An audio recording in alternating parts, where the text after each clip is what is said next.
Good morning from London. I'm Kriti Gupta alongside Guy Johnson. We're an hour away from the opening trade. Here's what you need to know. President Trump extends the 50% EU tariff deadline to July 9th after a phone call with EU Commission President Ursula von der Leyen. And European equity futures rallying off the delay with UK and US cash markets closed for the public holidays. Plus, Trump says he's considering sanctions on Russia, calling Putin, quote, absolutely crazy. Comments that come a day after Moscow launched another deadly night of strikes across Ukraine. Guy. Let's talk about these markets, as you say, Kriti. New York's out, London's out. However, you do have futures trading and we do have the foreign exchange story, both of which I think are really significant this Monday morning. So let's talk about where we are. Euro Stoxx 50 futures bouncing. You've got S&P futures bouncing, but they're basically back to where they were Friday when Trump made the announcement on EU tariffs. So nothing to see here, basically. We're back where we started. But I think the interesting story is around the dollar. That is where the weakness is, folks, this morning. We've got euro dollar trading back north of 114. We're trading 142.53 on dollar yen. The dollar is where we are seeing the pressure coming through really quite clearly. That has a meaningful impact on portfolios. This is something you cannot ignore and something we need to discuss throughout this show.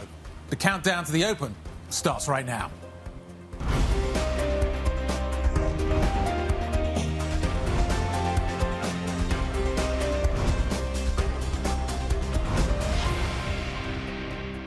We had a very nice call, and I agreed to move it. I believe June 9th would be, July 9th would be the date. That was the date she requested. Could we move it from June 1st to July 9th? And I agreed to do that. And that she said we will rapidly get together and see if we can work something out. Well, that didn't last long, did it? Basically, the weekend was bookended by Trump and tariffs. No real shock there. Friday night, you get news on a 50% tariff being imposed beginning of next month. Then by the end of the weekend, we're done. Had a nice conversation, apparently, with VDL. I don't think they've ever spoken before, or I don't think they've spoken this presidency. Oh, my Lord. Really? This is...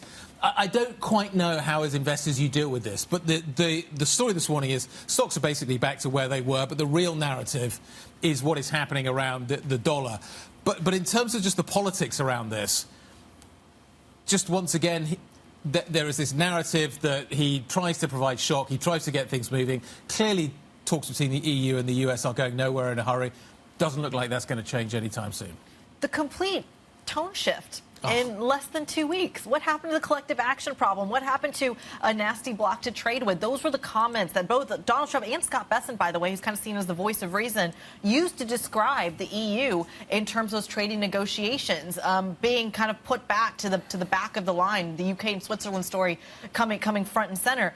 I think it's fascinating, though, where the trade story actually takes us here, because one of the early pieces of concessions that Ursula von der Leyen had talked about when Donald Trump was first elected, she made a public statement about saying, well, Europe can buy more LNG, we can buy more crude products from the U.S. as kind of this opening salvo. But if you look at the data over the weekend, a lot of folks are saying, well, actually, the biggest piece is pharmaceutical products. That's where you're going to get potential issues. I'm curious if that shows up at the open today. I don't know where it's going to show up. All I know at the moment is that we seem to be round-tripping very quickly. And I think the main problem I think the market's going to have with this is just the indecisiveness. You don't know where you are 1 minute to the next. We already knew that, but it keeps being reinforced. Stock markets come back up again. The president clearly feels comfortable that he can start kind of manoeuvring the story in fairly dramatic fashion, as a result of which the market kind of does what it always does, which is initially takes fright and then basically comes back. And that seems to be the trade that we have at the moment. But how much progress is actually being made here is really hard to tell. It's just the uncertainty is growing day by day, and the uncertainty is something that markets really struggle with. The long-term effects of this is clear, and at some point it's got to be priced in. Where it's priced in, I think, is really interesting. The dollar is getting crushed on the back of this. Well, it's fascinating you talk about uncertainty, because the one place there seems to be consensus, there seems to be not uncertainty, is the fact that no one needs to be owning the dollar right now. And I'm questioning that simply because we're looking at, again, there's a pause at the moment, but these potential 50% tariffs, potential sectoral tariffs that may be coming on top of that. And we're still looking at euro dollar at 114. How does that math make sense? Because it's really a function of the dollar, not necessarily positivity on Europe. I think it's even worse than that. And here's why it's worse than that. Oh my God, are you being doomsday again? The Fed's not cutting rates anytime soon, according to Kashkari, right? Yeah. So we got to wait. The ECB's cutting rates aggressively, or has been cutting rates aggressively. In theory, the yield differential should be massively in the dollar's favour, but it's not. This number, you should argue, if all things being equal, if you made the rates equal, you would expect a very different outcome, but you're not getting that. What this is telling you is that the dollar is the mechanism. People are moving out of dollar assets. The rest of the world is becoming more and more nervous about what is happening. I think you can park the US stock market for a moment because US retail just keeps buying the dip. Yeah. All the other assets are where we are seeing struggles. Look at what's happening with treasuries. Look at what's happening with the dollar. That tells you the bigger piece here, and that is that the rest of the world is losing faith in US assets. And Donald Trump oscillating, the amplitude in the oscillation is massive, and you just wonder kind of ultimately how far this can go. How much weaker can the dollar get, and how big an impact is it having on people's portfolios outside of the United States? So I hear you. I hear you on the dollar weakness. I hear you on the oscillations. Where I don't see that, though, is the fact that we are seeing all this uncertainty, and we do see a sell American trade, and yet the bond market is range-bound, and the euro staying at 114. So, yes, there is this kind of intraday sell America trade, but if you go back and pull out, say, 3 months, the bond market hasn't actually traded outside of a very fixed range for quite some time. And I can't pin that to the Fed just yet, because there is also the deficit story, and then there's the haven story, and then there's all of that as well. And the fact that some of the I should say flows from the bond market has gone straight to the stock market. We've had guests around the table tell us that. I think money market funds definitely are going into the stock market. Exactly. So it's not just the retail base there as well. But I think it is crucial that you are seeing this dollar story. You mentioned the kind of the dislocations that you're seeing in the ECB and the euro. There's still a massive dislocation between the bond market and the FX market for the U.S. that hasn't snapped back in yet. And I think that might be the biggest risk. But that's what I'm talking about, the fact that you'd expect the dollar should be stronger. Yeah. You've got the Fed. The Fed hasn't moved yet. The yield differential is enormous, and yet the dollar continues to decline. Doesn't paint a particularly positive picture. There's other news as well that we need to focus on. Clearly, there has been a shift at the White House in what needs to happen next vis-a-vis Russia.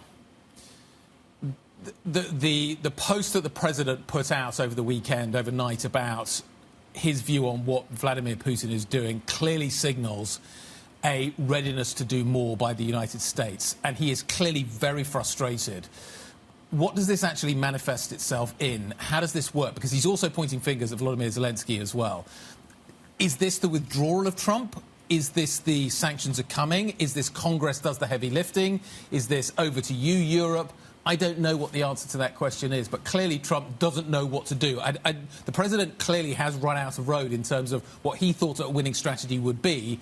So what is the new strategy? And that doesn't look fully formed yet. Absolutely. And I think you mentioned that key point of are there new sanctions coming from Donald Trump? That's something we should mention that comes from a lot of the domestic politics. This has been a bill coming from actually the Republican, his base here, that he's actually been kind of butting heads with and saying, well, actually, I need to talk to Vladimir Putin. The base is saying, no, put sanctions on there as well. So this feels like a move to really accommodate that viewpoint as well. But you mentioned as well that the EU is already slapping on sanctions as well. Is this ultimately an oil story? Has all the damage already been done? We talked about the de-dollarization theme. Does it show up in flows there? I can't really tell yet. I don't think anyone can tell, given that the sanctions were so tough to begin with when it came to Russia. But this is a real sea change. I'm curious how much of the leadership when it comes to Ukraine and Russia is now in the Europeans' hands. It does seem as if this is an abdication now by Trump of his responsibility for this trade. But I think that's going to be a struggle to deliver on his part. I think he's going to struggle to distance himself from this, particularly given, as you say, the pressure that is likely to come from Congress. What have we got coming up on the show? We've got some great guests lined up to talk about all of this. Dan Scott's going to be joining us from Vontobel. Ali Redison, SEC Newgate Associate Director, is going to be joining us as well. We're going to talk trade. Max Julia, Deutsche Bank Research, European Equity and Cross-Asset Strategy Head, is going to be joining us. Maximilian Kunkel, UBS Global Wealth Management, CIO for Global Family and Institutional Wealth, joining us a little bit later on in the show. Some great guests lined up. Some great guests. And look, today the markets are closed in the U.S., the U.K. We are setting ourselves up, for a positive open for the continental European markets. But then the rest of the week has some juicy stuff in it as well. So on Tuesday, we get that durable goods data. If you're talking about manufacturing strength or a turnaround in the United States, this is the data set you want to keep an eye on. I would say Wednesday. I think our Thursday show is going to be really exciting because on Wednesday, we've got those FOMC minutes. So how are they thinking about tariffs? How are they thinking about the insurance cut over at the Federal Reserve, if that's even a possibility? And then, of course, those NVIDIA earnings. Can the A++ student continue to be an A++ student? And then I think your favorite data set on Friday, the UMISH data. It just tells you what is happening with the consumer. You say that today's show is not the highlight of the week. Thursday's show, you've got to wait. I'm not saying you're wrong, but I'm just saying. Today's pretty good, too, I think. OK, what else we got that we need to talk about this morning? Israel's military is aiming to take over 75% of the Gaza Strip within 2 months. This according to local media accounts of a military briefing. The offensive aims to defeat Hamas or force the exile of its leadership and press the group to release the last of the hostages taken nearly 2 years ago. Under the plan, the entire population of some 2 million people would be forced into 3 areas, making up just a quarter of the territory. The Financial Times is reporting that SoftBank founder Masayoshi Son has proposed setting up a US-Japan sovereign wealth fund aimed at making large investments in technology and infrastructure. Sources have told the FT that Son has discussed the plan with the US Treasury Secretary Scott Bessent. The fund would be jointly owned and run by the US Treasury and Japan's Finance Ministry, with each holding a significant stake. And Bloomberg is told the EU is considering cutting more than 20 banks from the international payment system known as SWIFT, putting more pressure on Moscow to end its war against Ukraine. Other measures include lowering a price cap on Russian oil and banning the Nord Stream gas pipelines as part of a new sanctions package. The European Commission is said to be consulting member states over the plans, Chrissy. Lots to digest there. Coming up on the program, we're also going to get the latest on Spanish banking consolidation. Madrid looking into whether to review its rejection of BBVA's bid for Sabadell. Plus, it's a holiday in the U.S. and the U.K., as we've said. We'll see how the tariff deadline extension is impacting the other European stocks at the open. Right now, things looking pretty good. But up next, President of the Minneapolis Fed, Neel Kashkari, will discuss the impacts of Trump tariffs, his comments, and more on the markets next. If you have any questions of your own for us or for our guests, get involved in the conversation. IB plus BBTV Go is the function on your terminal. This is Bloomberg.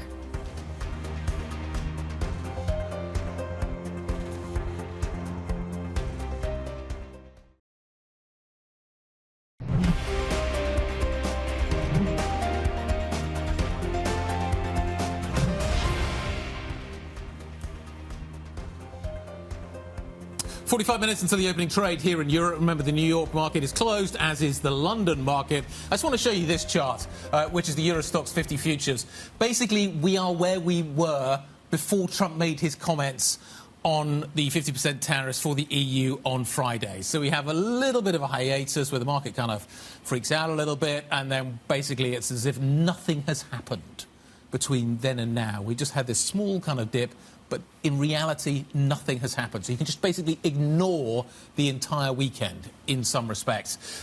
You can't ignore what Minneapolis Fed President Neel Kashkari is saying, though. He says that major shifts in U.S. trade and immigration policy are creating uncertainty for Fed officials to move on interest rates before September, as the Trump administration continues tariff talks with numerous governments. He spoke to Bloomberg's Haslinder Ahmed.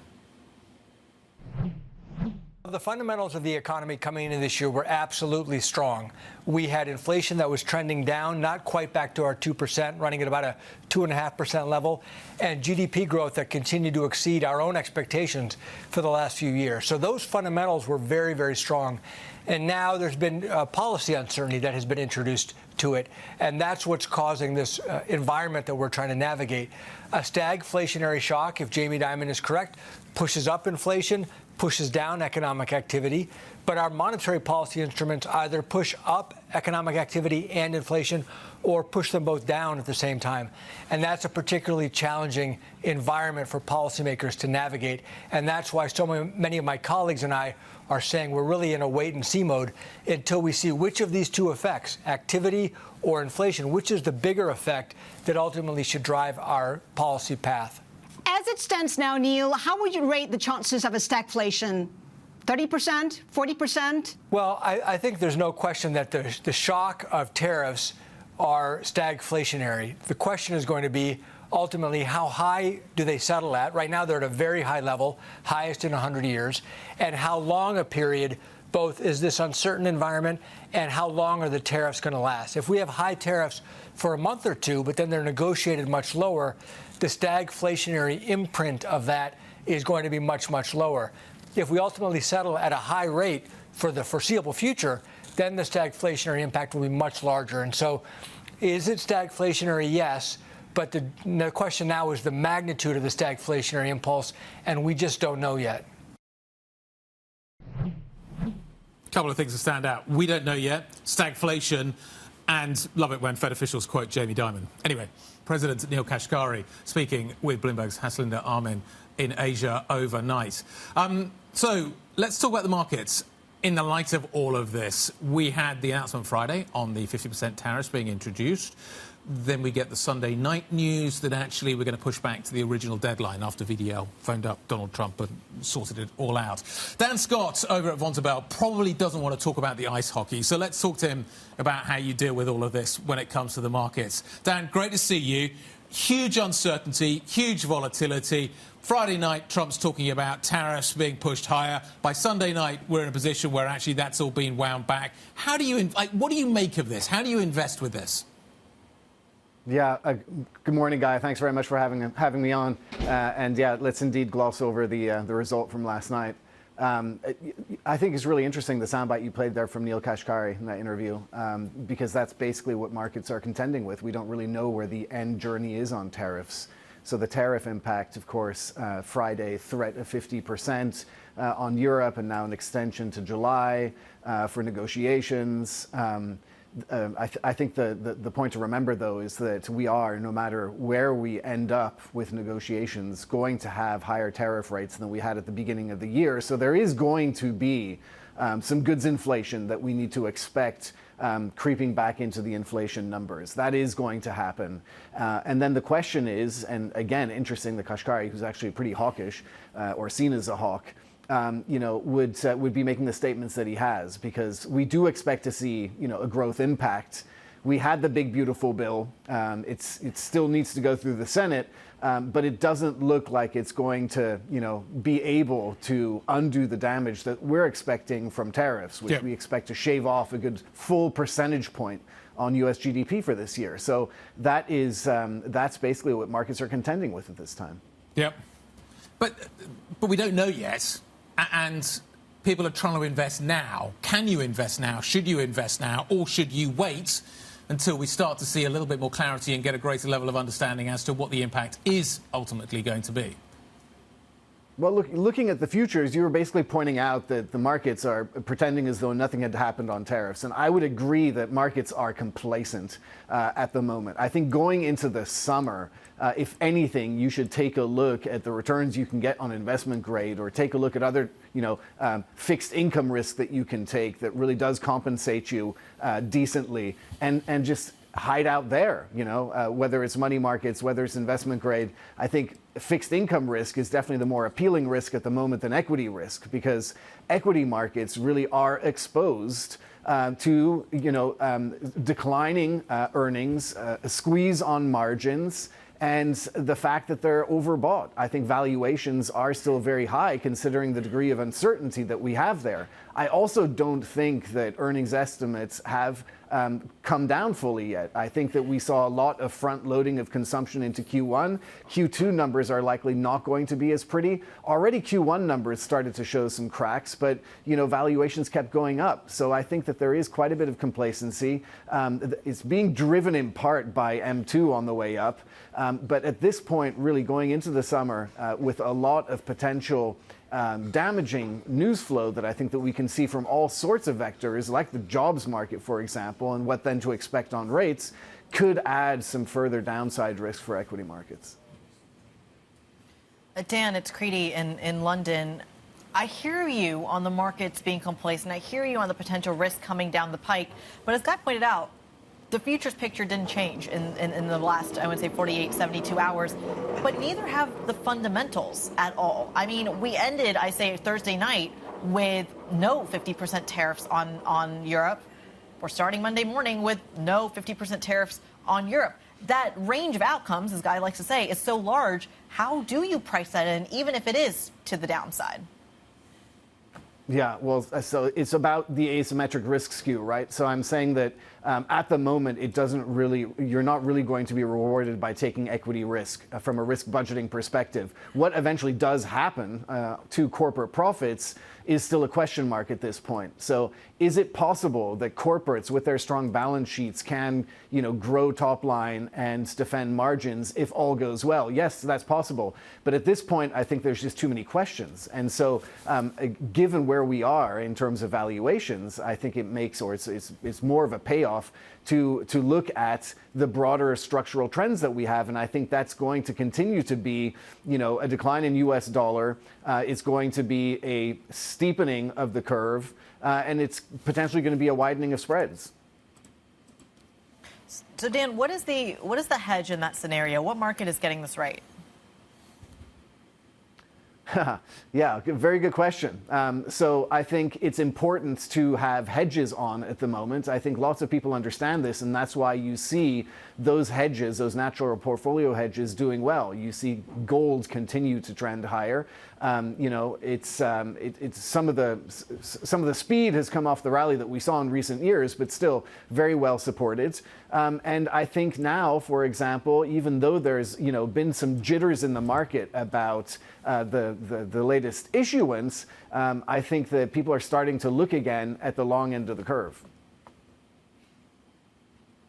So, Dan, the other factor that we were also talking about this morning is what is happening with the dollar. And I'm wondering how you think investors should be dealing with this, in as much as if you're a European investor, if you're a Swiss investor, if you're a UK investor, the dollar's value is going down. You are facing that headwind every time you think about investing in the United States. How big a factor do you think that'll be in making people look elsewhere, invest at home, invest in Europe, invest in Asia, invest elsewhere? Oh, absolutely. It's a very big topic, one that we've been discussing for a long time. In fact, de-dollarization is a topic that we discussed well over a year ago together, and it's still a topic for us now, for sure. I mean, for Swiss franc investors, since the 70s, the decline of the dollar has been significant. That doesn't mean that you just throw all dollar-denominated assets out the window. In fact, U.S. equities have consistently compensated you for the decline in the value of the dollar by delivering superior earnings growth. But that becomes increasingly challenging. And so I think that now, especially with a questioning about the dollar as being the only reserve currency, is this challenge of its dominance as a reserve currency, I think there needs to be a diversification out of U.S. dollar. And I think you see it. People are increasing their holdings in local government debt. But also important is that you increase your strategic asset allocations to things like liquid alternatives that give you a bit more convexity in your portfolios. Do you want to talk about the hockey? Should we talk about the hockey now? What was it, 1-0? Yeah, it was a nail-biter. It doesn't sound like it 1-0, but it was. It was a real nail-biter. And fifth time we're in the final and the fifth silver. So a bit of a disappointment, but still, stellar performance of the tournament for the Swiss boys. You seem to be coping well. Dan, great to see you. Thank you very much indeed. Dan Scott, Chief Investment Officer and Head of Multi-Assets over at Vontobel. Coming up, we're going to be talking more about what we see in the trade story. Ali Ellison's going to be joining us next. This is Bloomberg.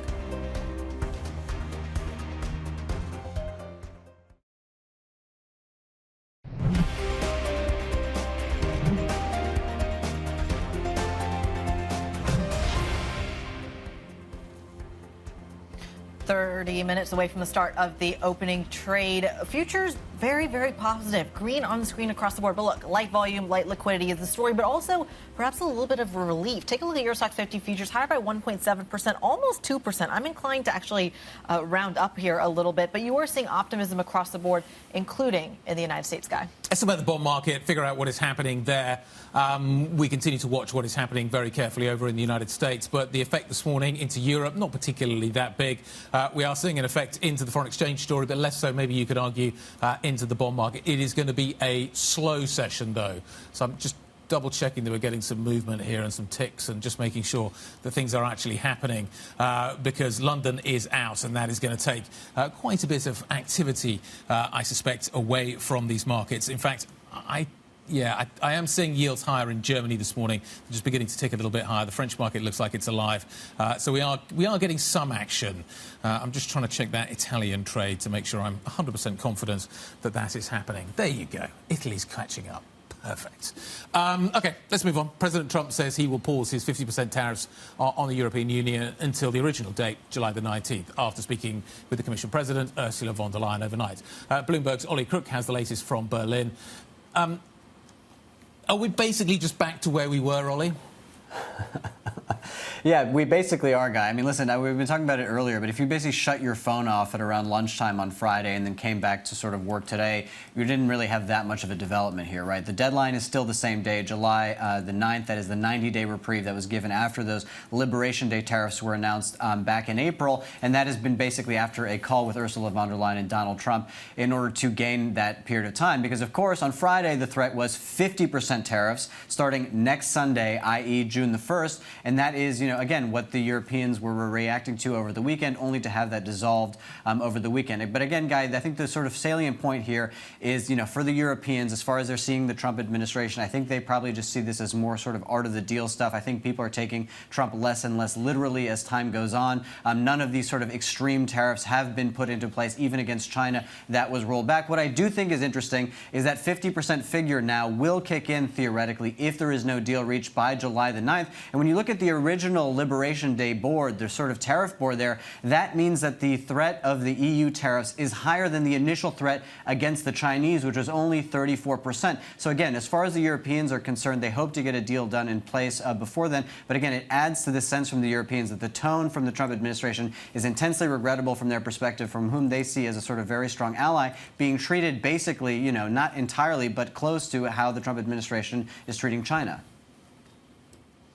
Something we're going to be keeping a close eye on. Bloomberg's Oliver Crook following that story for us from Berlin. We thank you so much. So to Ollie's point, can the EU give Donald Trump what he wants? Let's bring in an expert who might be able to answer that question. Ali Renison, SEC Newgate Director and a former advisor to the UK Business and Trade Secretary, joins the program this morning. Ali, thank you so much for joining us, especially on this bank holiday. Let me put that question to you. One, what does Donald Trump want? And two, can the EU give it to him?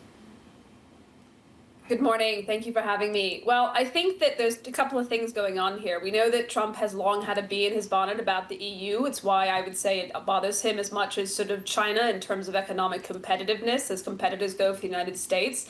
And I think for that reason, because it's such a big market and such a big economic rival, Donald Trump really wants to see some hard commitments. He doesn't want to see promises to cooperate on China, promises to cooperate on agricultural regulations, promises to cooperate on digital regulation, which bothers him about the U.S. sort of tech sector. He wants hard commitments, and it's a little bit harder for the EU to give him some of those commitments because it's not China. It can't order its sort of, sellers to sort of buy more from the United States. So I think that, in terms of the speed at which things were going, obviously the EU takes a while to negotiate with itself, never mind with external countries. And I think for all those reasons combined, you had Donald Trump trying to sort of be seen to be putting public pressure on them to move. And it's interesting, finally, to note that in his sort of agreement to kind of extend the deadline, he said it was his privilege to announce that they were extending the deadline that he'd set, artificially a day before. So for him, Donald Trump wants to be in a position to be able to announce things quickly, particularly with the EU. But Ali, what does that make up? What kind of goods, what kind of sectors might he be looking at? I think when we're talking about what really matters for the United States, we are talking particularly about agriculture. It's something that when it comes to the sectors that U.S. Republican states care about, it's being able to export more easily to the European Union. I think it's also about the car sector. We know that Donald Trump has long had a kind of an issue with the fact that you see a lot more European sort of luxury car brands being driven in the United States than vice versa. So he wants that sort of tariff of 10% on kind of autos coming into the EU reduced. Those are sort of some of the key areas. And I think that also he wants to see some movement on digital services taxes. We know that the tech sector in America doesn't like and sees that it's being unfairly hit by European digital sector taxes on its industry. Ali, if you were sitting in Brussels, how would you play this? What would you be doing next? What do you think the strategy is for the European Union? Well, obviously, the promises to cooperate aren't working sufficiently. So I think that I'd be making a little bit harder of those, those commitments. So, for example, on China, I would certainly be sort of saying that we were going to cooperate and match each other on tariffs on kind of Chinese goods coming in. I know that that puts the EU in a little bit of a bind in terms of trying to kind of play both sides. The UK is sort of also in a similar kind of area. But I'd be also sort of stepping up where I can, promises and commitments to buy more, and also sort of probably leverage European company announcements in terms of manufacturing investment in the United States, because that's what we know that Donald Trump really likes. So if I were the Commission, if I were Ursula von der Leyen, I'd be working flat out with a lot of European car manufacturing companies and in other sectors. If they've got, investments that are being planned in the United States, I'd be leveraging those in the talks, because they aren't actually sort of huge concessions, but they are the kind of things that Donald Trump likes to, band around. If they follow that strategy, where do you think we end up in July? Do you think we end up with tariffs being reduced? What kind of levels of tariffs do you think we end up with? The market's trying to figure out ultimately where the landing zone here is, and then try and extrapolate forward from that what the economic impact is going to be. What do you think the landing zone looks like? Where do you think we're going to end up overall in terms of the tariff burden? Well, I think if you're the EU, you're hoping that basically 10% is the baseline that you can get to. I think it's going to be really difficult, particularly for big rivals of the United States, to get to a place where they are exactly where they were before. That is not where Washington or the White House wants to be. And obviously 10% is sort of this sort of standard that everyone is sort of at right now. And I think, frankly, that if the EU managed to keep itself there, that in some ways is a sort of a bit of a win. And that reflects how far we've come in this administration. Ali, can you just walk us through, and you had mentioned this earlier, the digital services, the VAT, the kind of sticking point that Donald Trump has really talked about in terms of his rhetoric when it comes to the EU. Just for our international audience, how easy is that to address internally within Europe? I think the VAT point is really difficult. There seems to be this idea from some of Donald Trump's advisors that VAT is an actual trade barrier. It's what we call in trade policy terms trade neutral. It doesn't discriminate. Every European, international, foreign and domestic business has to pay VAT, and ultimately it's a tax on consumption. I think that's one of the hardest things to be able to shift ideologically Trump's mind on.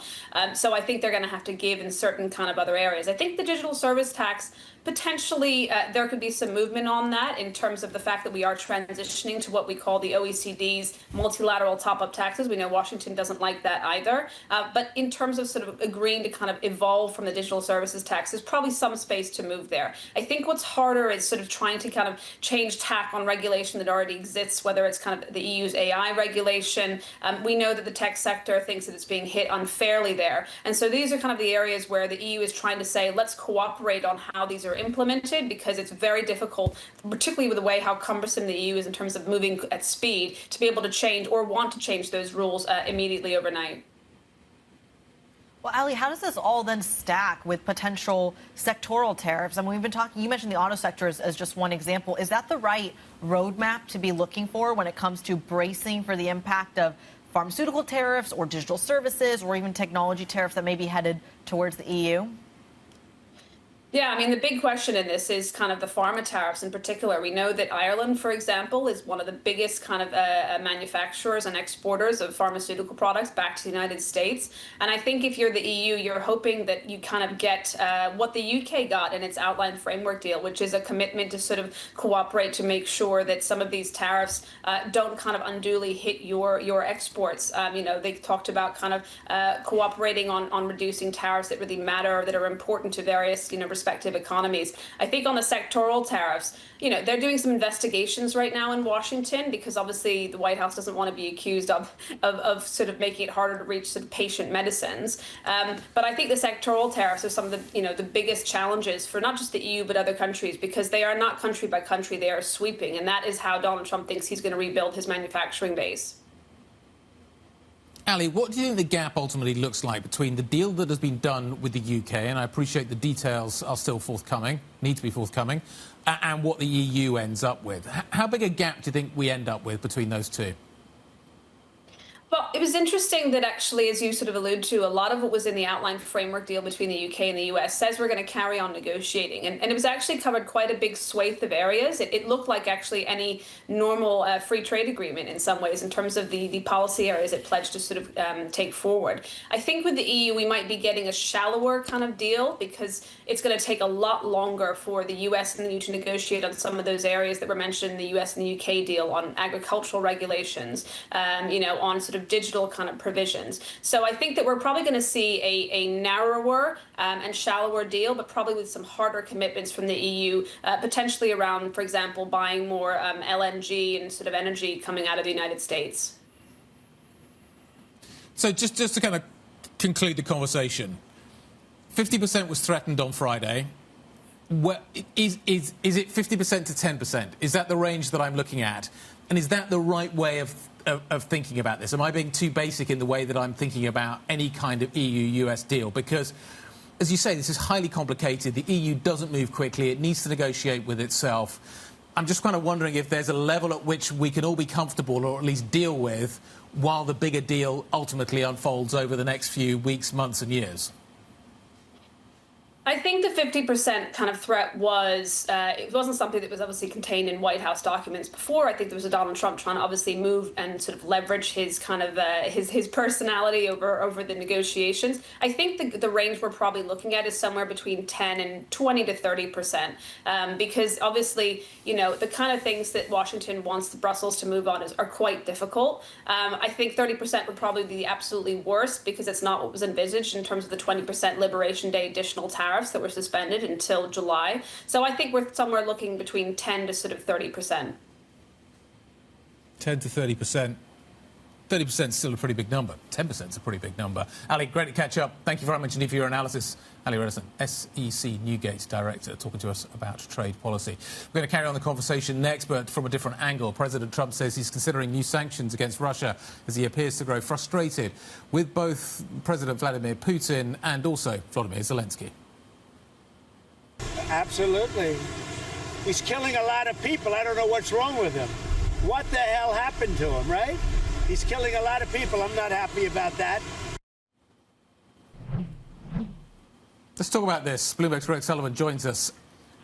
Thinking about those comments and thinking about the clear frustration that the president is talking about there, should we take this as a signal that he is shifting his administration's approach at this point? He's talked about the fact that a deal can get done. He now sounds like he doesn't. What I don't know is what comes after that.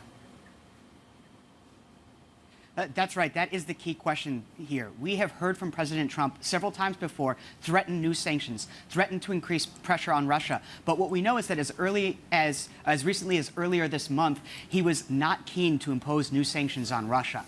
Here we have him again threatening to ramp up that pressure, impose sanctions. And the real question is, will there be follow through? President Putin so far has shown no real inclination to end the war. Instead, he's actually increased bombardments on Kyiv at the same time that talks are happening. Now, of course, those talks that he called for have remained low-level, largely technical talks that have only produced an exchange of POWs, but he has continued the bombardment of Kyiv, which clearly now we have President Trump recognizing that maybe, just maybe, Putin does not actually want to end the war, and it will be much harder to get him to the negotiating table. Well, Greg, how does this square with the fresh sanctions that are coming out of Europe as well? What does that impact actually look like? Well, that's actually a really good question. Obviously, Russia has done a very good job of adapting to sanctions. The economy has largely kept humming, albeit transitioning to more of a wartime footing. Russia has relied on a pivot to the east. Obviously, Beijing has been not just a diplomatic, but an economic lifeline. And they've also benefited from other buyers of their oil, such as India, and the ability to use a shadow fleet to evade sanctions. Largely, they've been pretty adept at maintaining their economy, getting around sanctions and the threat of sanctions. So that's a key question. There are still ways the West could impose pressure on Russia through sanctions, particularly targeting oil revenue. The oil major Rosneft remains unsanctioned, so that's one tack that the West could take. But so far, they've shown a reluctance to really target that. And so that will be a question of is Trump willing to do that, to go for that, to target Russia's oil revenues and put that increased pressure on them? Otherwise, it's largely going to be a long-term effect on Russia's economy because, like I said before, they have done a good job getting around sanctions so far. Bloomberg's Greg Sullivan walking us through the dynamics around Russia. We thank you so much for that update this morning. Coming up on the program, we're going to check in on the auto sector. European car makers expected to rally at the open after Donald Trump extends the 50% EU tariff deadline to July 9th. That conversation next. This is Bloomberg.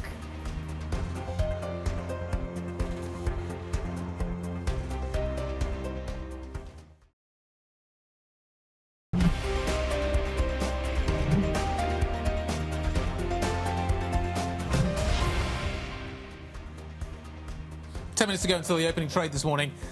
Basically, we're back to where we started. As somebody said a little bit earlier on, I think it was Ollie, if you turned your phone off on Friday night and turned it back on again on Sunday night or Monday morning, nothing to see here. And that's basically what that chart in front of you is telling you. 50% threat Friday night from the President Trump, was unwound by Sunday night. And as a result of which, we're back to where we started. Crowley, though, is thinking a little bit more deeply about what is happening with this trade story. And it's certainly catching her eye this morning. Absolutely, Guy. That 50% is a scary number. And this is, of course, coming in the context of all the other trade deals that are being floated around the world, something that Scott Bessent has talked about as well. But over the weekend, I saw a lot of charts, a lot of context about what that trade relationship actually looks like. And it's really changed in just the last 2 years or so, which is where this chart really comes in handy. We're talking about the trade deficit with the EU. Again, really focused then on the goods story. So what you are going to see is this blue line is the goods trading kind of piece of this. And the white line is the entire trade balance with the United States. You can see this divergence, and you can also see this giant line lower and this drop in just the last 2 years. But what is behind that? And that's where I had to dig in a little bit deeper in terms of what are the biggest U.S. imports from the EU. And Guy, lo and behold, it's basically the sectoral tariffs that we've been talking about or bracing for some time. The biggest piece of that coming from pharmaceuticals. So names like Bayer, Sanofi, Novartis, Novo Nordisk, all are potentially going to be succumbing to this 120 billion euros worth of that pharmaceuticals trade. But right in front of the cars and machinery trade, we've already seen what the auto sectoral tariffs can do to the European economy. So the pharmaceuticals one is where I'm curious to see how that gets priced in this morning. Do you see outperformance or do you see underperformance because that risk is coming down the pike? Do you see any performance? I think is probably maybe a story as well that we need to think about. We'll see whether that happens at the open in 9 minutes' time. Let's get a sense of where we are. Paul Dobson joins us now, Bloomberg's executive editor for Asia Markets. Paul, it appears to be that we are back where we started on Friday night. What is the takeaway, though, from the we're going to get 50% tariffs being imposed on Europe to we're going to push back to the original date? Is there any signal in this noise? Because basically, if I look at equity futures, we've completely round-tripped. Yeah, good morning, Guy. I think, yeah, you're right. Probably three or so takeaways that you could extrapolate from that. However, you know, if you're in Asia and you went home on Friday after markets closed here, you know, you heard about the European news in the evening or maybe on Saturday morning, as you were saying. We went to bed on Sunday expecting a volatile market open. Got kind of the opposite when we came in because already Trump had revoked those tariffs again. So more of a flip-flop. But on the other hand, something that achieves something because he seems to have managed to get Ursula von der Leyen on the line, made some progress potentially in terms of what he wants to achieve with Europe and being able to push back those tariffs. I think the market is reading it in a number of ways. One, a little bit of relief again. So funnily enough, even Asian stocks managed to rally, even though they had no sort of downside on Friday from this. We've got futures higher for US and European markets today too. Second, though, it's that unreliability factor coming back into the market equation again. People thought, oh, perhaps we're out of the woods here on the tariffs. We don't need to worry about it so much. No. Back they come again. And you see that mostly in that pressure on the US dollar. Right across the board, wherever it is, the dollar is weakening again. Emerging market currencies stronger. Developed market currencies stronger. You know, the euro, the pound, everything having a good day. Partly because of the relief on the tariffs, but partly because people are just concerned about, you know, putting their money in the US and it being that safe store of value that it's always been hitherto. And so that's probably what the market will take away more than anything else from another very floppy move from the US president. Well, Paul, how does that move from the U.S. president ripple effect into the bond market? Because I'm looking at a bond market that's largely been range-bound for quite some time. Why is there not more of a reaction function in that part of the market? Yeah, well, I mean, you are seeing that continual rise in long-end yields at the moment, and that's the predominant theme overriding everything else in the bonds market. The Fed is on hold. It's not gonna be cutting, but it's not going to be raising interest rates, and people are worried about that inflationary impact. But they're more worried about the supply impacts with the big tax bill going through Congress and the House and the Senate at the moment, taking some more time there. People are worried that spending is getting out of control, that there isn't that appetite for long-end bonds at the moment, and we're seeing those continually rising yields as a result of it, kind of regardless of the trade policy, but also, once again, that kind of same factor playing into it, that the rest of the world is a little bit less keen on US assets overall, particularly if the dollar is weakening, but also as a store of value and a haven kind of a trade. And so that's why you're seeing that shift out of US Treasuries. At the same time, by the way, while yields are rising everywhere else in the world, people all piling into the short end of bond markets all around the world at the moment, but showing their disdain almost for the US policies by coming out of the Treasuries market. Perfect timing, Paul. Paul Dobson, Bloomberg Executive Editor for Asia Markets, joining us on the overnight action. 5 minutes to go until the European markets open. Remember, London will not be opening today. Cars are going to be in focus. A, because of the kind of the US stuff, but also because BYD's been slashing prices, and that's hit Asian automakers overnight pretty hard. Yeah, is there a ripple effect there as well? And then some of the ripple effects in the other pieces of this market as well. We're going to dive into the details. Coming up, it is the opening trade futures pointing higher. This is Bloomberg.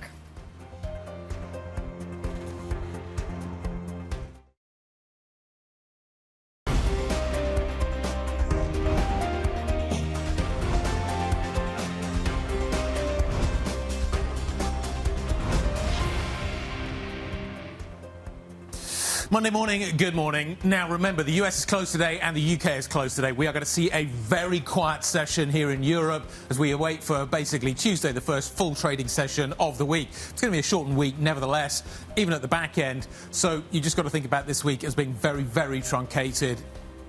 Tuesday, Wednesday, Thursday, basically, the kind of the main trading days. This is Friday. I want you to think about this as half the picture. This is the bad half. Let's call it the bad half of the picture. The good half comes in just a moment when I show you what is happening with Stocks 50 futures and where we are on a two-day basis. Because this was the sell-off on the 50% tariff threat from the President of the United States. And as you can see, markets went down, climbed a little bit off the floor. But that was the kind of the picture on Friday. Gap lower for US markets as well. Let me show you the kind of the other half of the picture, the better half of the picture. I'm being glass half full here, of course, and talk about what is happening here. But basically, that's the drop I just showed you. There's the little climb back up. Here's the gap higher, which basically takes us up to kind of where we were. On a two-day basis, we're down by 0.3%. But basically, this was the weekend, and this is Monday, and it's as if nothing happened. In reality, we got a threat. That threat was withdrawn. I'm not sure you want to call it the taco trade or whatever you want to call it. That's the FT's line. But certainly, that seems to be the situation at the moment. Nothing to see here, Kriti. Well, a couple of things to keep in the individual stocks. I'm going to try to do this justice in about 20 seconds. Autos, Pharma, Banco BPM, a little bit of banking love is where you need to keep your eye on because there are potential changes happening in terms of the appeals and the approvals you're getting from the Italian and Spanish government. But, Guy, autos and Pharma in focus. Cars and Pharma, quite the combination. Kriti, let's talk about this market open. As I say, London is closed today. New York is closed today. Volume is going to be anemic. Let's talk about the opening trade and where we are. I wouldn't expect this to happen on a particularly rapid basis. I'd expect something to have happened by now. But it's hard to talk over a grey board, basically. There you go. We're beginning to populate it now. We're up by 0.4%.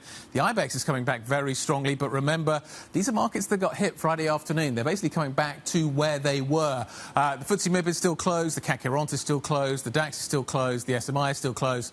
We're getting some movement now. Yeah, we're basically filling all the gaps that we created on Friday. As I say, back to where we were, back to where we started in so many respects. But in some ways, there is a big difference. The dollar has continued to weaken, and that is the factor you need to throw into the mix here. Because in some ways, that sort of detracts from the Buy America trade, which has been prevalent over the last few weeks. Once you start dollar adjusting it, it starts to look like a very different picture. So the markets are, in some ways, adding an extra discount to the United States. They're not doing it through equities. They are, though, Kriti, very much doing it through the dollar. Despite the light volume, what are you seeing on the screens in front of you? Well, it feels like some of the heavyweights that underperformed last week are your outperformers today. So a fairly broad green on the screen kind of day. But again, light volume, light liquidity, as you mentioned as well. ASML, SAP, we see Schneider Electric. They're the kind of the major movers to the upside that you're going to be seeing in this market. But then you've got the likes of Novo Nordisk in there as well. A handful of other healthcare names. But I think the takeaway this morning, Guy, to your point, is that this is a very broadly up day. I will, however, say we have 144 stocks unchanged. So really speaking to that cohort of the stock 600 that isn't trading at all today, coming out of London as well. No real underperformers, but perhaps a little bit of the catch-up trade from last week. If I look at my charts on a two-day basis of the stock 600, I see the drop on Friday, 23rd. I see the gap higher this morning. We are absolutely flat right now. As we see these stocks, we are down on a two-day basis by 0.04%. No change at all in any respect. The folks that sold on Friday and are buying or waking up this morning to the green on the screen probably do care a little bit about that intraday move. Maybe. I don't know kind of exactly how different funds are going to have different sort of approaches to this. My point really is that there is volatility, but we are going nowhere. We are getting volatility, but it's not taking us in a clear sense of direction. We don't have an understanding yet of what is happening. Where I am seeing a clear effect coming through continues to be in what is happening with the dollar. So if I price European markets in dollars year to date, obviously you are seeing a fairly big difference. If you're a US investor, you are making big gains. The dollar is going down. European assets are getting worth more. If you price them back into euros, obviously there is a much more negative effect into US markets, which are down 10, 11%. The euro dollar rate is significant. We're at 114. If that continues to climb back, that detracts from US assets and makes European assets look more attractive. So that maybe is where the change is coming through from Friday. This uncertainty, this unreliability that we're getting out of the United States is manifesting itself in foreign exchange. Absolutely. There's a lot going on here because, of course, I think you made the key point there when it comes to what that range of outcomes looks like. Is it 10 to 50%? Is that the range we're looking at? Is that what's getting priced in as well? Some of the individual movers I think are interesting and I think worth paying attention to. And remember, we do have a slew of ex-dividends today as well. So we're going to keep an eye out for those on that in terms of the move. But some of your biggest volume movers, Airbus, Essilor, Luxottica, a lot of green on the screen, not even one red showing up on the underperformers, which tells you what kind of day it is. Let's get a bigger picture or a bigger view of the picture that we are seeing in these markets. Even though it is a quiet day, a lot of factors to keep an eye on. Max Ulier, head of European Equity Cross-Asset Strategy over at Deutsche Bank Research, joins us this morning. Max, a pleasure to have you on the program. As always, thank you so much for joining us today. How do you trade developments around this trade deal or potential trade deal that may be coming down the pike? If we're talking about a range of outcomes, as Guy put it, somewhere between 10 to 50% on the tariff story, how do you factor that in to a European equity outlook? Yeah, I think Guy made a few very good points on this, right? I would agree, and we would agree that we probably end up somewhere between 10 and 15%. And that's been exactly what the market has been thinking ahead of Liberation Day in Q1, right? So that's when we were pretty bullish. Then we had Liberation Day, a little bit of uncertainty. Those 50% announcement, nobody's taking serious anymore. If you look at game theory, you would call that a non-credible threat, right? The market is no longer reacting to this.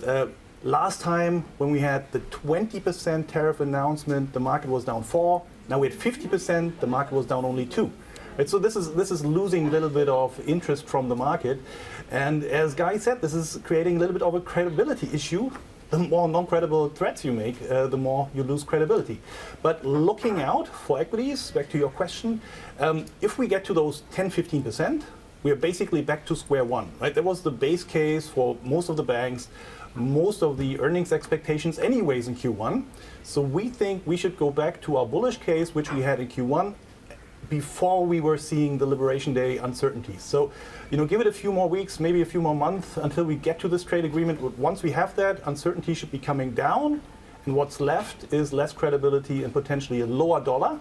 And back to Guy's point, if you have, a lower dollar plus an outperformance of European equities, this creates quite a bit of interest in Europe versus US. But Max, from a fund flow perspective, so many people are saying that that perhaps euro dollar, which is heading at 114, hasn't really crossed that level. It's bounced up against it a couple of times. But if you see some sort of currency reversal, doesn't that take some of the sail out of the winds for the European bull case?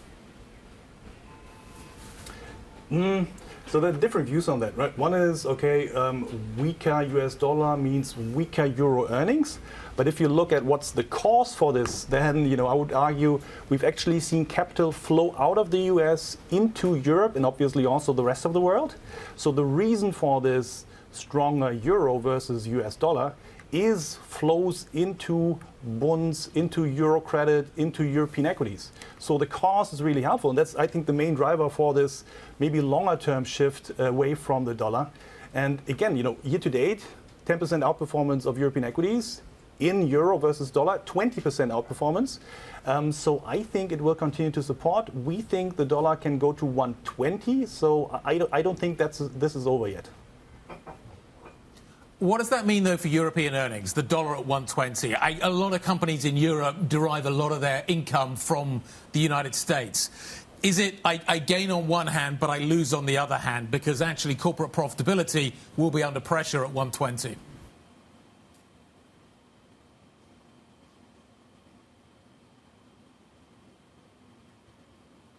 I think we may have a problem with Frankfurt, which is odd because normally Frankfurt works. But yeah, we'll get him back. He was very still there for a moment. So I'm wondering whether or not there's a slight problem with that. This is the issue, though. So here's the problem with the story that you see on the screen in front of you. So you go to your Bloomberg, you put WEI in, you can currency adjust it, you can take a look at what the returns are in dollars, pounds, euros, whatever you want it to be. The problem with that is that it doesn't tell the full picture. Because what it doesn't do is say European corporates earn a lot of money in the United States. They have to then translate that back into the higher currency level, and that ultimately detracts from their profits because effectively they're earning less in the United States than they were before. So in some ways, I don't know whether or not the two are going to net out. And you see actually, yes, you are seeing a more positive effect for European equities, but actually those European equities aren't earning as much. Yeah. I understand that Max is back. We have fixed the technical issues, which is good. Max, what do you make? I don't know if you heard that, but what do you make of that idea that actually the danger with looking at the attractiveness of equities on either side of the Atlantic from a euro dollar basis, is that it doesn't take into account that European corporates earn an awful lot of money in the States? Yeah, I think there's a bigger thing than just earnings. If you look at valuations and how they should be trading, I think you are seeing still a PE gap of 7 compared to a long-term average of 3, right? And what is the main cause for higher PEs? It's either you have higher stability or you have higher earnings, and ideally both, right? And let's see it in the last 3 years. Earnings were higher in the US, lower in Europe. Growth was better, stability was better, but this is all kind of changing. And back to your point on earnings, we think that earnings will come down in Europe from what we thought at the beginning of the year, which was kind of 7% to 4%. And US earnings are coming from 11 potentially to the same level. So we are moving from having much higher US earnings to having same level of earnings. So the growth part in why they should be trading more expensive is getting more questionable. And also stability, I think we discussed this beginning of the call, right? Yep. Stability is also big question mark. So should we really be trading at a PE difference of 7 or maybe rather 6 or 5 where we were kind of 2.5 years ago? I would say the latter. Do you think US investors are going to buy European assets? Because we keep making this argument. I've been doing this a long time. It's an argument that has been there the whole time. There's been this gap between valuations, time to buy Europe. Yeah. It never quite works out. And I struggle to see why this time is going to be different. Will this time be different?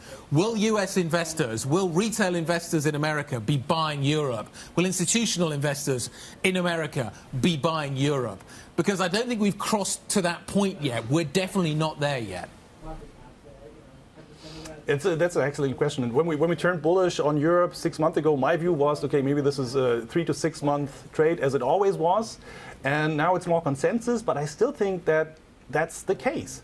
And I think I was on the show 3 months ago and you asked a similar question. I said, once US investors step in, that's probably a game changer. And I was in the US a couple of weeks ago and I see a lot more interest than I saw last year or 2 years ago or 3 years ago.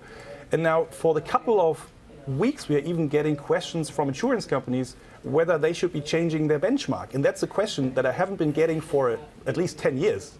Right? So I think we could actually move from a technical overweight to a more structural overweight as long as this high uncertainty in the US persists.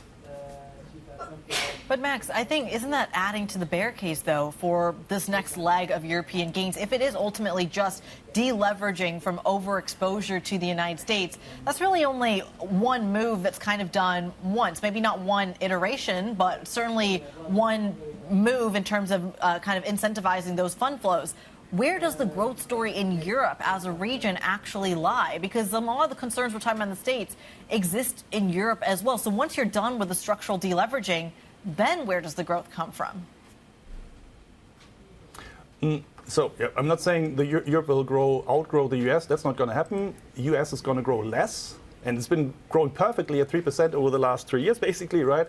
And Europe has been lagging behind, predominantly because of Germany. And I mean, look behind me, this is Germany. And we think that growth in Germany should be picking up to about 1.5%, coming from zero. So moving from the laggard to being the leader in this growth story.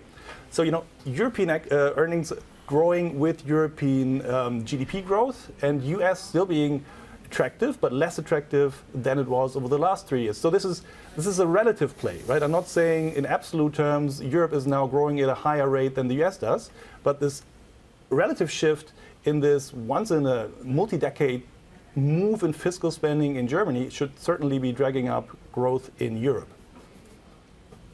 How do rates play into that?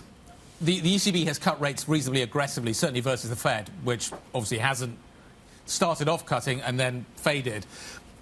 Let's talk about what that means. I'm trying to think of all the things we should fold into the bull case for Europe and how we sequence them out. Yeah. Lower rates, you've got some fiscal spend coming out of Europe, but you've still got so many structural rigidities. And I'm wondering how you see the balance in Europe and how that can shift and how much weight we need to put on the good side to overcome the bad side in terms of what we are seeing in Europe and whether or not we have the sufficient capability to do that. We're never going to outgrow the United States, but how much extra do we need to put in on the good side of the equation to balance the structural rigidities and the imperfectness of the European single market? How do you think about that? Yeah, look at rates. I think that's an excellent point in favor of Europe, and I sound so bullish. Again, we think Europe is going to be less bad, and the US is going to be less great. Less bad in Europe from a rates perspective, certainly, because we see 3 more cuts from the ECB this year, 1 cut by the Fed this year. Rates levels in Europe are a lot lower than in the US, almost 200 basis points. Financial conditions are better in the US than they are in Europe than they are in the US. And just look at what Moody's was writing over the last week or two, right? We've seen a downgrade in the US, and we see a more positive outlook for Italy. So on the rates question, I would say this is certainly in favor of Europe. If you look at a game plan, I think this whole discussion around fiscal in the US, which we have right now, is not helping. It might even lead to lower 10 years over the coming weeks until we find a solution. We're very certainly going to find a solution. I don't know how it's going to look like. But until then, I think pressures on the US, the negotiations that we had over the last few days on tariffs back and forth, not helping credibility there. Max, great to catch up. Thanks very much indeed for the time today. Always appreciate it. Max Ulia, the head of cross-asset over at Deutsche Bank Research. Quick look at the Core 6 just to figure out what is happening here. Obviously, we do see a significant deficit in terms of the volume picture this morning. But we've broadly got stocks bouncing back, which is fairly significant. I just continue to reiterate, we're basically back where we were before we had the trade announcement from Trump on Friday. What else should we be talking about? There's still some pretty decent moves. ASML higher by 2.4%. Like, wow. But yes, admittedly, low volume, low liquidity. We should be talking about the banking consolidation story because even though it is perhaps not tradable today, it will likely be tradable throughout the rest of the week. Coming up on the program, that's what we're going to dive into. The deadline looming for a decision on the fate of the BBVA takeover bid for Banco Sabadell. Pedro Sanchez due to speak in Spain later today, I believe at about 2 p.m. Madrid time. We're going to bring you the latest with that banking consolidation story. Stick with us. This is Bloomberg.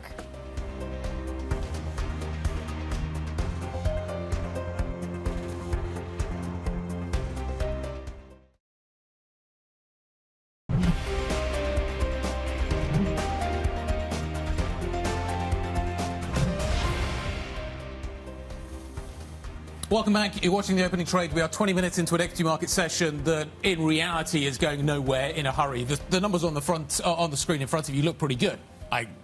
Market's up. Looks good. If you took that in isolation, you'd be thinking this is a pretty solid upside session. But what you need to do is zoom out a little bit, take a look at the 2-day, and appreciate that actually, in reality, we are going nowhere in a hurry. We have basically, if you'd have ignored this weekend's news, you'd be exactly where you thought you were kind of coming into the end of the session on Friday. Let's talk about what this all means and what we should take away from it. We're joined now by JP Barnett, Bloomberg macro strategist. JP, let's talk about kind of what we can take away from this weekend, if anything. What did you take away from the fact that basically we saw this news on Friday, market went down, equity market went down, we filled the gap this morning, we're basically flat again, but the dollar is weaker. Other markets have taken this as bad news, basically reinforcing the unpredictability of the United States and therefore seeing it as a negative. Equities don't seem to be. What should I take away from that? Well, I mean, there's still money going into the equity market, and let's not forget that the equity market every time since April is pretty much dominated by very short-term flows, be it technical from your systematics, from hedge funds, from short-term investors. The only two forces that are a little bit longer term is this massive retail buying that we have seen out of the US, and the buyback from corporates would have now accelerated again. But everything else is very short-term in nature. And if you look at the notes that are coming out from trading desks, you could definitely see on Friday everybody was putting on hedges again, buying VIX calls and whatsoever. And then in the afternoon everybody was like, oh, it's not going to go a longer-term play, and who knows if these headlines will last over the weekend. And then those hedges, after they earned the money, were monetized pretty quickly. So that tells you a lot of how the state of the market is right now and how it's breathing in and out. And that's just super, super quick. So the takeaway here is if you are a long-term investor, just ignore all the headlines unless they are changing the fundamental picture, which they are not, especially not if they're coming from Trump. And if you're a short-term investor, you just have to be quick in and out to make a buck here. But how much of that trustworthiness actually exists in that headline risk? I'm trying to just think what is the trade that succeeds both for a short-term investor and a long-term investor? Well, I'm not so sure if the market, especially the stock market, is thinking about trustworthiness of Trump or his headlines or his erratic behavior. I mean, everybody knows the guy by now and his negotiation tactics, and if they work, fine, okay. But it's not something where you can play positioning on. I think what the market is taking here is that Trump is also under pressure to fix the whole mess by the end of the summer because you have elections coming up again in the US, so he wants to look good there. And I guess that's what the stock market is building the confidence on there. We are going to be a bit back and forth. And there was a fun note this morning from one analyst I saw where he said, if you want to stay long, it's going to be a little bit like riding an electronic bull in a bar. You can sit on it, and you can sit on it for a while. You just have to grip tight and be sure that you manage your portfolio through those ups and downs. And then in the longer term, I mean, the question to me is what's the dollar is going to do? If it really goes to 120 or even beyond that, that's going to be a big issue for the stock market overall, for valuations, for flows, for earnings, for everything. And then probably people have to rethink how they position their portfolios. But on the other hand, you have a European market, which is a fraction of the liquidity that is being offered in the US. So I still don't see how this immense amount of money that's flowing around the world is can be absorbed from a European market in the long run. Certainly one we're going to keep an eye on. Bloomberg's senior strategist, Jan Patrick Barnard, joining us this morning. We thank you so much. Let's go into a story that, of course, catches my eye very, very closely. I mean, this is a really important story because at 2 p.m. today, we do get Pedro Sanchez speaking to some reporters. And this week, perhaps an answer on whether or not the Spanish government will actually be able to approve the BBVA Sabadell deal, or not or extend the time to evaluate that. We recently spoke to both the BBVA and Sabadell CEOs. Take a listen to what they had to say. Well, I think what you have to understand, and it's very difficult to do it from afar, is that there is a social uproar against this deal. And why is it? And why 80% of the employers' associations all across Spain, why the main trade unions, why everybody, all the political parties, left and right, are against? Banks provide the ammunition to invest, to companies to grow. So you need banks, you need strong banks, you need profitable banks. And in the context of the fixed costs becoming larger in banking, you need to be large. In Europe, unless we solve this issue of scale, we cannot really compete as Europe, and we cannot really grow as Europe. For more, let's bring in Bloomberg's Rodrigo Orihuela, our Madrid bureau chief, to walk us through this dynamic here. Rodrigo, just walk us through what we can expect to hear on this front this week. So the key thing is tomorrow when the economy minister, they haven't said at what time yet, has to announce whether or not they are going to request the broader government, the cabinet, to weigh in on this. This is the key. So they could potentially say, we're fine with this deal, we're fine with this bid, let it go ahead. That is something nobody is expecting. Or they could come out and say, look, we need an in-depth analysis and we need an opinion from the government as a whole, which would extend the process for another month. And this is the key that Sabadell is fighting for, because their expectation is that the government or would be in their favor in the sense that they would either put some really strong additional remedies on the deal, or that they would bar BBVA from doing what's called the legal merger, which basically means the government could potentially say, look, I can't stop this deal, but I won't allow BBVA to take over its rival. I'll allow, they can buy a stake, but they can't take it over. So that's the expectation. Tomorrow, what will the economy minister say? Everybody expects them to ask for the opinion from the broader ministry. They could surprise from the broader government. They could surprise on the other side. Rodrigo, very quickly, I'm going to put you on the spot, 30 seconds if you can. If this deal is not approved, despite getting the approval from the CNMC and the Banco and the ECB as well, what's the point? What's in it for BBVA still? Do the synergies still make sense? 30 seconds. Their argument is that they do. They say that even if they can't control the bank in the sense of running it, but they can own a stake, that there are still a large amount of synergies that they can benefit from. The question is that really the case or not? All right, Rodrigo Orihuela, our Spanish bureau chief, joining us to walk us through this really crucial moment for one of the largest deals in Europe coming up this week. OK, what are we going to be talking about next? Global trade is flagged as the biggest investment risk amongst family offices in the latest UBS report. We are going to break all of it down, get some insights. Maximilian Kunkel is going to be joining us from UBS, talking about what is happening with the trade story, talking about what is happening with the private equity story. Lots to get into Maximilian with. We'll do that next. This is Bloomberg.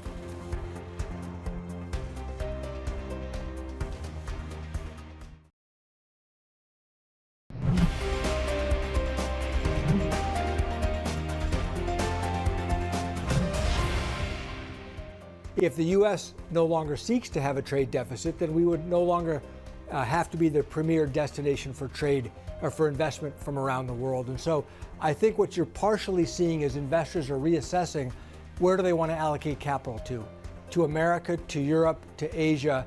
And I think as that rebalancing takes place, you will see yields around the world start to adjust to this new equilibrium. Minneapolis Fed President Neil Kashkari talking to Bloomberg a little bit earlier on today, talking about an adjustment that sounds easy but is actually in reality quite difficult to achieve. If you no longer run a deficit, you're also probably not running this capital account that you are running with that deficit. Money's not coming into the United States. The point that JP was making a little bit earlier on is the rest of the world capable of absorbing all the capital that and consumption, you could argue as well, that the US is currently? And if it's not, then ultimately a lot of money is going to still have to end up in the United States. which may not be the worst situation. I read over the weekend, I think 70% of the Treasury ownership is still ultimately domestic. So can the endowments, which, by the way, they get taxed on, actually be able to take it? Endowments, pension funds, can they absorb it? Do you just have more longer-term buyers that aren't as what active price in those are they markets? going to charge, though? I think is the key question if you're going to think about it that way. What is everybody going to charge for this? Will domestics be more willing to take a lower yield? What kind of price do you think people are talking about? I'll take the higher yields. Sure. Yeah, but you're range bound right now, and you can hedge that. And this, look, I'm throwing this out there as if I've run money before, and I haven't. But I think what's important to say is that there are people who are actively talking about that, which is why you're seeing a lot of the moves, even forecasting the 10-year, they're happening in the options market and the hedging markets with volume that you haven't seen in years. So they're actively preparing for that in chunks or in volume. And I think that's really crucial here, because suddenly you have players hitting this market, and this is not just an argument for the bond market, but for stock markets, currency markets, private equity markets as well, that are suddenly operating or traditionally operate in the long end of sales. So what I think is also really interesting is that when it comes to the bond market, you've got Scott Bessent, we'll hear from him in just a second, talking about this this shift potentially that's coming with allowing banks to own more. Yeah. From the Treasury market, the SLR, and the supplementary leverage ratio. And he's like, oh, it's going to bring yields down. We don't need to worry about it. Tens of basis points are going to be dropped. Article after article this weekend, A, calling that financial repression, and B, basically saying, actually, it's not going to have the kind of size or scale of effect that Scott Bessent thinks it's going to be. But the fact that we're talking about shifts in the SLR signals that the administration is worried about who's going to be buying all this extra paper. But this is the first time that I feel like Wall Street's actively being consulted about this and being able to do these in moves. Come on, it's true. Not sure this is a consultation, but yeah. No, but it is true. Look, they're actively worried about what the markets are thinking of, and in previous administrations, I don't think Wall Street's been paying attention to with that same extent. Nevertheless, let's hear what Treasury Secretary Scott Bessent had to say, expecting several large trade deals to be announced in the coming weeks, and for more in-person talks with China. Bessent spoke with Bloomberg about the impact of revenue from tariffs and why talks with the EU are proving more difficult. We have substantial revenue coming in now, and there is, at some point, there's an equilibrium rate, let's call it a Laffer curve, for tariffs. And I think we will reach that rate. The other thing that's happening is a lot of their tariff barriers or non-tariff trade barriers. A lot of these non-tariff trade barriers are coming down, so friction's decreasing there. And again, because we don't know where these tariff negotiations are going to end up, they won't end up being scored. But it's several $100 million a year, several $100 billion a year of revenue that will be used. For every $100 billion, that's $100 billion less of bonds that Treasury has to issue. When you talk about uncertainty and getting more certainty because of the tax bill, some of the uncertainty, a lot of it, is because of tariffs right now, because we're not exactly sure where we're going to end up. Do you have a sense when the economic community, the business community, will get better certainty on tariffs? Well, we've done the 90-day pause. As I mentioned several times, we have 18 important trading partners. So what everyone should really focus on are those. We've done a deal with the UK. My sense is over the next couple of weeks, we're going to have several large deals announced. We have put a pause and a 90-day pause with China. I expect that we will be negotiating in person with them again. And then the president today, when we initiated the pause and the 10% are moving down from the April 2nd rate to the 10% level was contingent on countries or trading blocs coming and negotiating in good faith. And I think the president was getting frustrated with the EU. The problem with the EU, I've said several times, they have a collective action problem. There are 27 countries. They all have different needs. The Germans, they are interested in cars, the French in agriculture. And then you have Brussels negotiating with them. U.S. Treasury Secretary Scott Bessent speaking with our colleague David Weston. Time about everything from the trade deals with the UK, with China, and ultimately with the EU. Let's talk about what this all means for those that are managing money. The latest survey of global family offices from UBS ranks the trade war as the biggest investment risk for 2025. Looking forward 5 years, family offices are concerned about what risks might follow, flagging the long-term risk of major geopolitical conflict, global recession or a debt crisis. Joining us now, Maximilian Kuckel, CIO for the Global Family and Institutional Wealth Business over at UBS Global Wealth Management. Maximilian, thanks for taking the time this morning to join us. In the near term, let's talk about the risks that the family offices that you have surveyed and what that survey tells us. There is clear uncertainty. Nobody has a handle on ultimately where Donald Trump, the rest of the world, are going to take the trade story. What are they? Are people waiting to see what the result is, or are they actively reacting to what they see in front of them right now and making changes?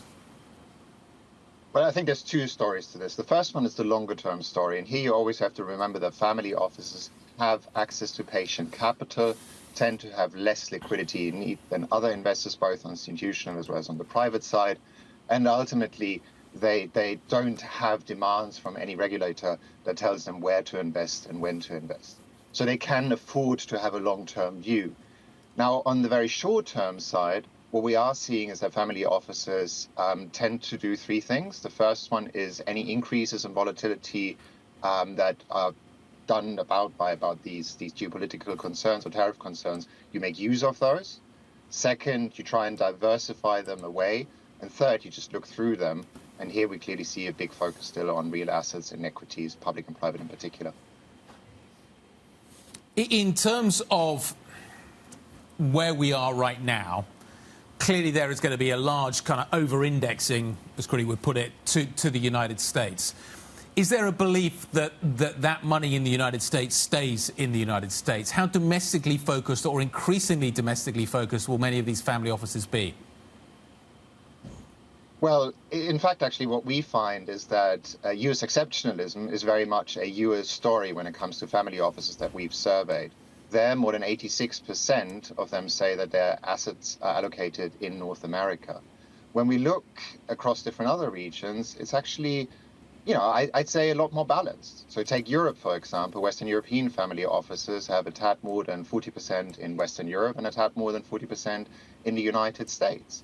Of course, the US is still a place where a lot of investments are happening, given that some of the companies that you can only get via the US markets are exceptional. And there's just no substitute to them. And especially given that many family offices tend to focus on gaining access to structural long-term themes. Think AI, think areas of healthcare such as longevity, as well as electrification, where many of the companies in this space, both on the private as well as on the public side, are accessible in the United States, and therefore there is an allocation to the US. Well, Max, talk to us a little bit about how expensive that prospect is. You mentioned some of the themes that I think everyone right now is kind of flocking to. Do you have to pay up at this moment to get access to this very in-demand part of the financial markets? Well, you do have to pay up when it comes to direct investments in the private market side. And this is also why we're seeing that some family offices are starting to prune their allocations here. Because if you think about it, most family offices don't look at it as private equity and public equity. They would say it's equity. And here it's all about gaining access to these structural growth themes that we just referred to. And there, what you're starting to see is that recently there's been a little bit more of a shift towards developed market equities. And when it comes to private equity, a lot more focus on, number one, how diversified am I, how differentiated is what I'm getting into my portfolio, and how complementary is it to what I can attain already via public markets. And remember, in the age of AI, there's a lot of opportunities that you can also gain via public markets. Now, this is not to say, of course, that there's a significant reduction in private equity, but there's certainly a lot more focus on areas such as complementarity, differentiation, as well as diversification. Well, Max, you make an interesting point about simply calling both public and private equity simply equity as well. But there is a question here in that same kind of impulse of what divides them or perhaps unifies them, that there is a big trend of democratizing access to private equity right now to make it more liquid and to make it more like the public markets. Do you feel like the clients you're speaking to and working with have maybe gotten the edge on that trend? Well, they've been invested already for a very long time in this space, and they do know this space very well.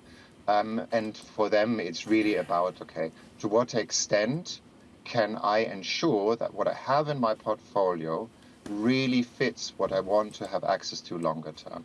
So be a lot more specific in terms of their allocations, both within private equity, but by the way, also in public markets. And of course, for investors maybe that are still in the phase where they're starting to build up allocations, they might want to be a little bit more broad-based than some of the family offices that we speak to. Is there a sense, though, that the high watermark in private markets has already been reached? The kind of the feeding frenzy in this space over the last few years has been extraordinary. What are many within the private office sector thinking about that trend? The fact that we're now talking about moving kind of retail money into the space, does that signal maybe that we have reached the point at which the kind of the best returns have been delivered from this space? I wouldn't say so. I think what you ultimately still have is you have a situation where in order to gain access to some of these key structural themes, such as, for example, in technology or healthcare, you need to have access to private markets in case you can afford to have some liquidity in your portfolios. Think about it, only 5% of all companies in this space are publicly listed. So if you want to gain access to the broad array of different opportunities in this field, you need to go via private markets as well. So I think what this is a lot more about is how does it complement what I can already have access to via public markets than generally saying, okay, this is not for me anymore. And it's very much about being very specific, but equally also within a particular sub-theme, quite diversified.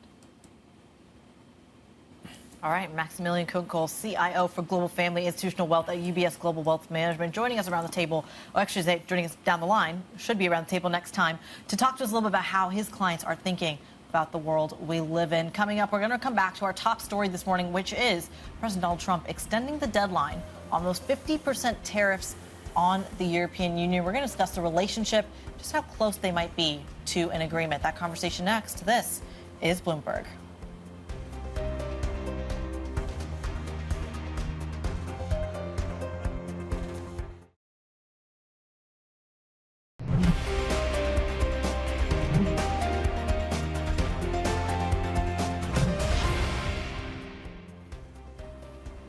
Welcome back to the opening trade. About 46 minutes into today's session, green on the screen across the board. Although perhaps paring back from the highs we saw at the open. Stock 600 higher by about 0.9%. Outperformance in the DAX, higher by 1.5%. But a lot of this is simply a catch-up trade from what we're seeing over in the States, I should say, and the Friday trade in the U.S. For more on that story, Donald Trump, of course, is 50% tariff pause on the EU getting delayed. Bloomberg's Oliver Crook has been all over that story. Ollie, walk us through just the latest developments here. How much kind of stake, how much credibility can we put in this pause?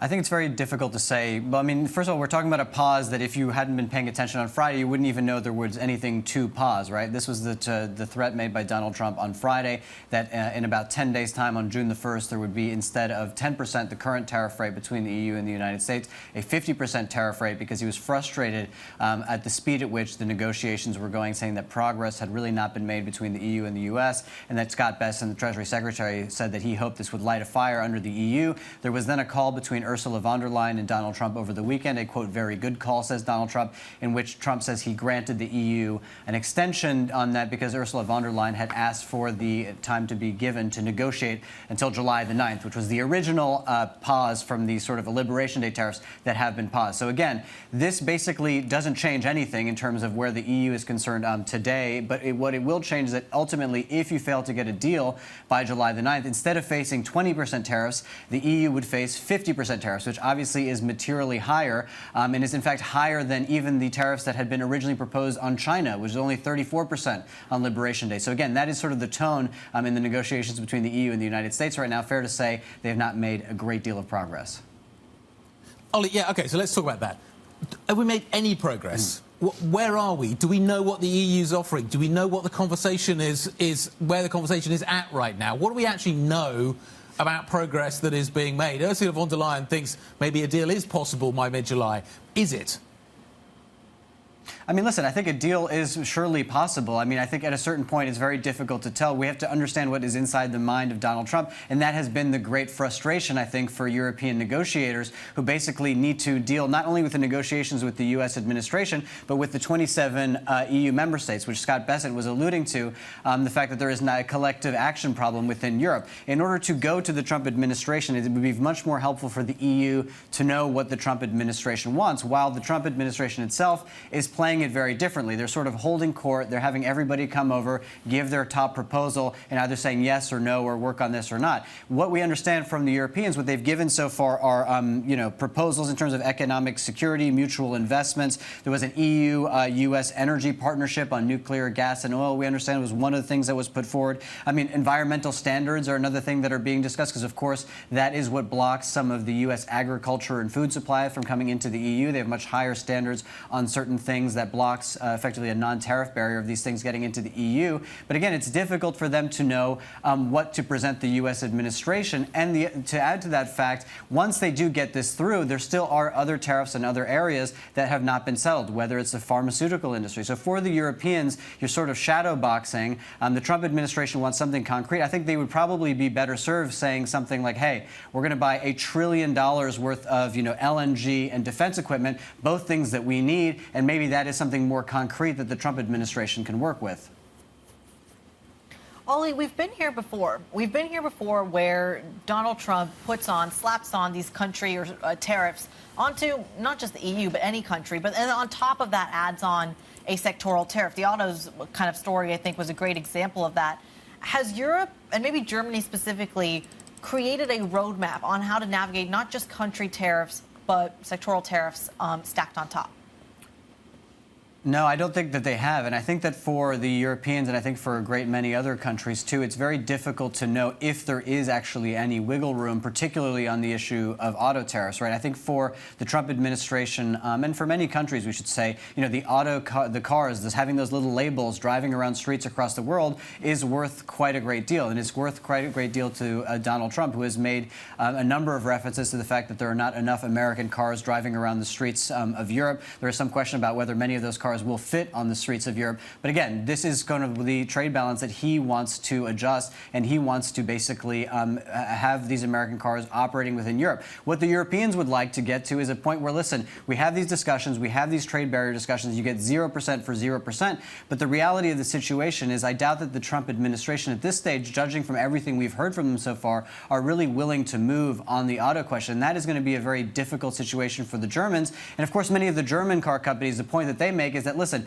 we have diversified production in Europe and in the United States, and actually a huge volume of the SUVs, for example, that are produced in the United States are actually exported over to Europe. And that is the great difficult situation for many of these automakers that are getting hit on both sides of this trade. Yep, it's a tough one. The Irish are going to be arguing about what happens with the pharmaceutical sector as well. Ollie, great update. Thank you very much indeed. Ollie Crook joining us out of Berlin. Friday, we had a great conversation about this. HSBC's head of global trade solutions, Vivek Ramachandran, joined us to talk about his perspective on all of this. It's worth reminding ourselves what he had to say. This is a completely new playbook, and which is why I think companies need to be much more agile, but also get partners to help them with that. We'll start seeing new trade corridors being formed this year. I don't think you'll see supply chains fundamentally reshaping, but you'll see demand behavior changing this year. Our reliance as a global economy on Chinese manufacturing is unlikely to change fundamentally anytime soon. There is a lot of value to expansion into new markets. UK companies have typically looked at Europe, looking at markets like India and ASEAN. Services trade, no one talks about, has been exempt from tariffs. But interestingly, services trade can move a lot quicker. It's a lot more agile. So we see companies also evolving and changing their business models to introduce services components, because it's much tougher to tariff a service than a good. Vivek Ramachandran, the HSBC Global Head of Global Trade Solutions. It's really fascinating. He was saying the COVID-era playbook doesn't necessarily apply anymore. This is a demand story, not a supply chain story. Let's talk about how we traded. Bloomberg's cross-asset strategist Ven Rum joins the program. Ven, it feels like the markets, though, are viewing this as a COVID-era playbook. The same hedges, the same trades. Where's the market perhaps getting this wrong? I think the markets where they're getting it wrong is probably most in Europe. I think that, we started the year, Kriti, with gloom and doom surrounding Europe. tariffs and all that, and obviously it's still front burner at this point. But what the markets are forgetting is that the German bonds are going to do very well, because if you've got an inflation problem in Japan and that is roiling bonds, the whole JGB market is in big turmoil. And if you look at the US, treasuries are in turmoil as well, because they're buffeted by deficits, inflation, tariffs, and a drag on growth. So, where do you find the sweet spot? The sweet spot is to be found in German bonds, because inflation is already well under control. It's already nearing the target 2% for the ECB. And if you look at the ECB's policy stance, they're going to cut rates as well. So that is where the metric is. That is where I think that the next sweet spot for the markets is. And we have seen these tariffs play out. And, they're going to be a drag, and they're going to be negotiated away, because that's what Trump has told us in all these months, that, when he says 30% tariffs, when he says 50% tariffs, none of that is to be taken literally, of course. And that means that, it can be negotiated away. And that is what we have learned. And if you look at the price action from Friday, when he announced the tariffs on the EU what we saw was that the euro dollar was trading around 113.50 or thereabouts. Now, if you look at the euro today, it's almost at 114. And that tells you that the markets are taking it with a pinch of salt. Are we going to 120 then, euro dollar? No, I don't think so. I think probably 117, 118 is possible. But a lot depends on how these negotiations come down, and also how the deficits play out in the US. Because if that deficit threat looms and it continues to be a sell America theme, I think that the dollar will go down. And when the dollar goes down, if you look at the DXY's components, Guy, I mean, you've got the yen, you've got the euro, you've got the pound, and you've got the Canadian dollar. Which of those can best absorb the weakness in the dollar and reflect it as strength? There are only two currencies. They're the euro and the pound. And that's what we are seeing happening at the moment. Ven, great to catch up. Thank you very much indeed for updating us. Bloomberg's cross-asset strategist, Ven Ram. Close today. Let's talk about today, then we'll talk about the rest of the week. Actually, it's a fairly interesting week. You've got a few things that are worth paying attention to. FOMC minutes are going to be interesting. NVIDIA's update Wednesday is also going to be worth watching. Going to pay attention to what is happening in that space. And then the PCE data and the UMISH data towards the end of the week. So you got the little bit of inflation, a little bit of a consumer read as well. And this is all as markets light volume, light liquidity today. I feel like everything's going to shake out in tomorrow's trade. That does it for the opening trade. The Pulse is up next. Guy's not going anywhere. No. Stick with us. This is Bloomberg.